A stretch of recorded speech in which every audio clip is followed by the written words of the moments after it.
Hi, folks. Welcome to the Long Story Short. I'm your host, Anne Marie, and this is Tidbits from a Chief of Staff. Today, have I got a guest for you? We're going to hear from Kim Casey, who is a senior business manager with a focus on finance, and she's going to talk to us about working in a Chief of Staff office. Welcome, Kim. Hello, welcome everybody. Awesome. You know what, Kim, let's get right to the meat of it. So as a senior person working in a chief of staff office, can you share with us just a couple of things that you have found that has helped you be successful, but also helps that office be successful in your current role? Yeah, absolutely. So one of the things that I found is really vital to the role in the chief of staff is getting to know your senior leadership and having them understand what it is that you bring to the table, right? I think as an individual in a support role, especially in an administrative support role, it's overlooked a lot of times as to what it is the value of our role is. And especially when it comes to things like finance or strategy or even just day-to-day operations. And so uh, getting in there and being able to explain to them the value that you have and what it is that you will provide to them is Mhm. probably the number one key. Like, in order to be successful, you have to build that relationship up front. The second thing that I always go to is consistency, right? Mm, If you are going to have a role that is defined like mine, where I'm a senior business manager, but specific with finance, I have to be consistent. I have to be able to provide data in a way that is manageable for them to mhm, understand. And in addition to that, consistently provide it to them so that they can see the trend over time. That's something that senior management or even just an org in and of itself, like so many times they come to the table and they're like, who's going to do this? And then some product manager or engineer takes up the whole because they're just like, okay, I'm gonna I'm gonna help out. But when you bring on a chief of staff uh, division, you can do that and you can do it consistently. So that's the second thing.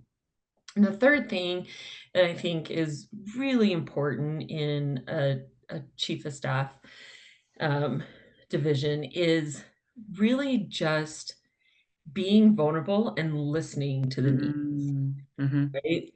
Um, a lot of times, what I find is so a little bit of background on me. I actually came from the finance world and I now work in tech, right? mhm. Those are two very different industries when Yeah. it comes to finance. Finance industry is very strict, very regulated, whereas with the tech industry, it's a little more soft. It's Mm, not mhm, as regulated. There's still the basic standards, right? mhm, And so it understanding your industry and how that industry uses your role mhm. is crucial. It is crucial. And if you go into it and you're like, no, this is how we do it over here, you become very rigid and not vulnerable or open to growth and learning. So Mhm. Okay, let me tell you why I loved your response just now, because one of the things that I'm helping folks understand is what is a chief of staff? And it can be interpreted so many different ways.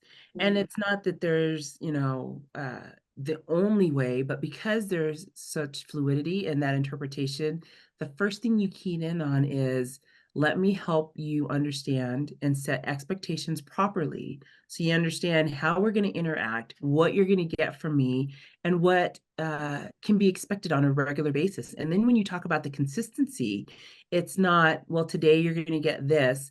I mean, with the chief of staff, you are definitely nuanced to the needs of your leader, but there's sure. still consistency that needs to happen. And especially when you talk about the finance piece, we want regularity. We want to understand, and the word that you talked about was trends.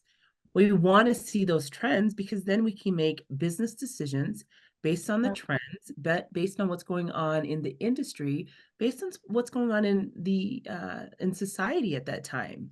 And sure. then your last point about being vulnerable. I think sometimes we miss why that's so important Oh yeah, because absolutely. you want to show up as your whole self. Hmm. And part of yourself is being vulnerable and knowing that you can have, a candid conversation. And there may not necessarily be alignment with what the outcome is, but you feel safe in saying, well, I have a differing perspective or opinion, and let me figure out what yours is. And if we don't agree, that's okay, but at least we can have the conversation. So I love that that's what you brought up Sure. as your initial points. Well, and as a woman, right? Hmm. It tends to be a little bit more difficult for us to show up wholeheartedly vulnerable Hmm. because we're already at somewhat of a disadvantage because if you show in a vulnerability, you're Hmm. emotional, you're crazy, you're all these things, right? Yeah. And so that to me, that's one of the things that has helped being in a chief of staff org, which Hmm. is I can show up vulnerably, but uh, I am nuanced and I'm the the SME on this. And so Hmm. I know like I can be vulnerable and strict at the same time, and you're gonna get Sure. what you're gonna get. And so that kind of goes back to that consistency, right? Yeah. Which for me at least, it empowers me as a woman to know that I've done all of these steps. I've been afforded to do these steps. And my senior leadership looks at me as the expert and actually comes to me because they know they're going to get a consistent opinion. So, Awesome. yeah. Awesome. Uh, Along the same veins, what's a gotcha that as you've been working in this capacity that you've come across, or maybe, you were able to view a gotcha via somebody else actually going through it, and you're like, oh, I won't do And that. I mean, yeah. right? There's, Yeah. share with Yeah. us your thoughts on that.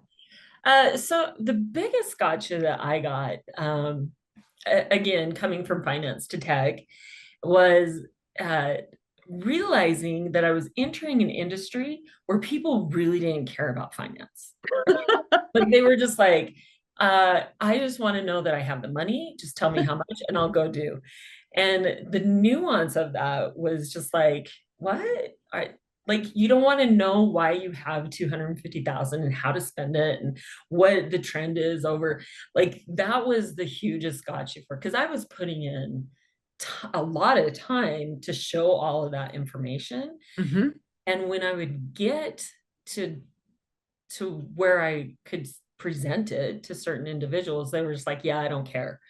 And so it was one of those things where it was like, it was hard not to take personal, right? Hmm. Because you're like, I just spent all this time so that you could know that you're safe and Hmm. you just don't care, right? And so the gotcha was for me is the balance of my knowledge base Hmm. and what is actually wanted. Right. And so, and then not taking and being offended when Hmm. when you still go to that one bridge and they're just like, yeah, I don't care. Right? It's not personal. It's Right. not it's not anything other than, hey, just give me the facts, right? Right. Right. So that was probably the biggest gotcha. And I was fortunate enough to have a chief of staff who actually kind of walked me through that when it first happened to me and was able to like explain to me, hey, A, B, and C doesn't Hmm. equate D, E, and F, and here's the Hmm. reasons why. And it was really kind of nice. And I think more than anything, that's the other part of a chief of staff that people overlook, right? Hmm. Uh, I've been fortunate enough to be at a company that employs a lot of chief of staff. So I've seen the best of the best and I've seen the worst of the worst. Hmm. And I, like the one thing that stands out with me for those people that are like the best of the best are truly individuals who are empathetic, Mm, show leadership, who actually care about their staff, and their staff knows I have some leeway to do something wrong because I mhm. know that they'll stand next to me, but I can't continue to do something wrong every day. Right, right. So it's a good balance, is what I see. I think I took two things away from what you just said. And the first one actually goes back to your initial statement around you need to understand the industry that you're in. And I think if we distill it down, we may want to even say you need to understand the team that you work in. Because I Absolutely. would bet that there are some folks in tech who are like, I want all of the minutia, I want all of the detail.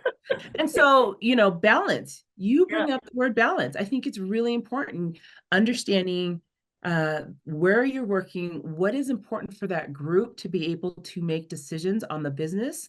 Sure. And they have some people who, like you say, they're like, I don't want all the nitty gritty. I just want to know the bottom line. Yeah. Where, because I know I've got some tech folks who will be like, oh, no, no, no, no, no. I want to know down to the last dollar Yeah. what's going on. And they would feel like they fit more in more of the regulated financial industry that you came from. So, point number one that you brought up is understand your team, understand the org, and understand the industry and what's important. So, it gives you a sense of how you can summarize and present the information that's necessary for the group. The second thing that I took away, which wasn't necessarily a gotcha, but I think it was an aha moment, which is the ability for the team to coalesce. So you feel like we always say, fail fast and move on, fail Yeah. fast and move on. And I don't necessarily think that we live what that really means, which is if you fail No. fast and move on, you've given a person space to say, oh my gosh, I really missed the point on that. But Sure. it doesn't mean that tomorrow I'm going to lose my job. It Yeah. means I'm going to sit down with my leader. We're going to talk about what worked, what didn't work, how can we avoid it in the future. And by the way, you've done all of these other amazing things. Let's not let your story be based on the thing that you struggled with. Yeah. Unless it's the narrative that you want. Let's let your story be based on all of the wins that you've had. And here's this thing that you struggle with, which you turn into a learning opportunity. And hey, you're going to pass that forward. And it builds this culture and community where you're comfortable being yourself. You can be vulnerable. Like everything you said is so cyclical. Like it's all coming back to each other. So I love it. Kudos, kudos. I really appreciate that you took some time to Yeah. share these words with us. Any closing remarks that you want to share with my audience? Yeah, absolutely. When you're going into this type of a role or even a chief of staff role, uh, the most important thing to remember is that you're human. Mm, As long as you continue to do what you're going to do and you continue to improve upon yourself, you will get to a point where you become comfortable in knowing your knowledge, right? And it doesn't matter what team you're on, because you have that confidence, you mhm. are able to show your leaders that confidence, and they'll rely on you. And I've been very fortunate over the last 3 years to work on a team that actually has a leadership that is remarkable. And we've gotten to a groove where, my leadership, my main VP, he just like, just tell me what I need to approve.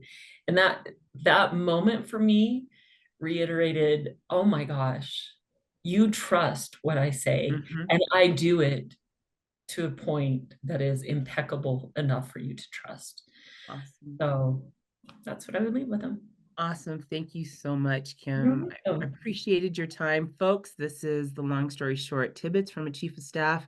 I'm your host, Anne Marie, and I will see you next time. Thank you, Thank Kim. you. Thanks.